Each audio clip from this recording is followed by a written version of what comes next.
میرے حبیب کریم علیہ السلام نے جس عورت کو پسند کیا، جس عورت کی تعریف کی، جس عورت کی بابت میرے نبی نے ارشاد فرمایا، وہ بڑے خوبصورت لفظ ہیں، صاحب احکام القرآن نے لکھے ہیں۔ میرے حبیب پاک نے صحابہ کی محفل سجائی، مجمع کھچا کھچ مسجد بھر گئی۔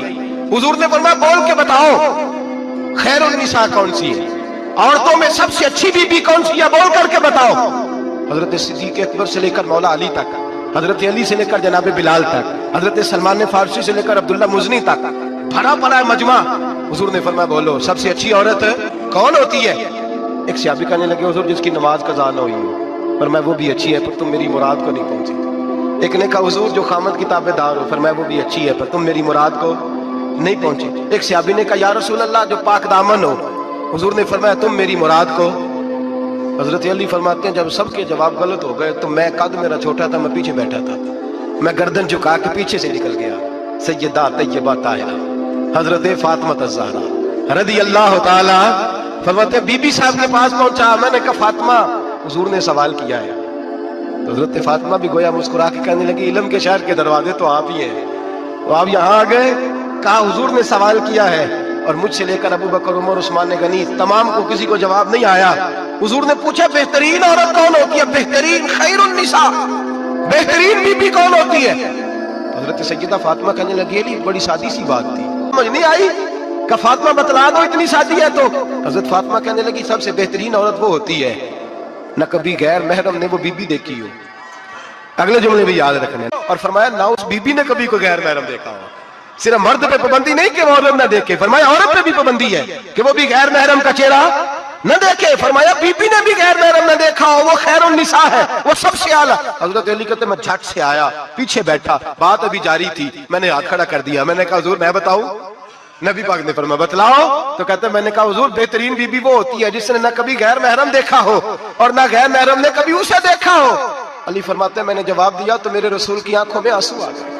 حضور روئے اور فرماتے ہنستے مسکراتے اچانک صحابہ کے آنسو برسنے لگے، مجمع پہ کیف سا طاری ہو گیا، آنکھیں برسنے لگی۔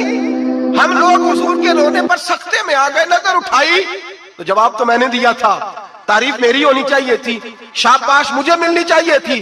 میرے حبیب نے رو کے آنسو پوچھ کے فرمایا میں تمہیں کہتا نہیں الفاطمہ تو بدعۃ منی، فاطمہ واقعی میرے جگر کا ٹکڑا ہے، فاطمہ میرے وجود کا حصہ ہے، میں تمہیں کہتا نہیں رہتا؟ کہا فاطمہ میرے جگر کا ٹکڑا ہے۔ حضرت علی فرماتے ہیں صحابہ میری طرف دیکھنے لگے اور کہنے لگے علی جواب تو دے، شاباش بی بی صاحبہ کو ملے۔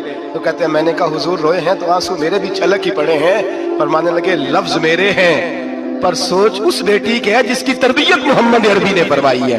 فرمایا جملے میرے ہیں، میں بیان کر رہا ہوں لیکن پیچھے سوچ اس نور والی بیٹی کی ہے جس کو اپنے گھر کے اندر رہ کے آنگن میں رکھ کے رسول پاک نے پرورش فرمائی۔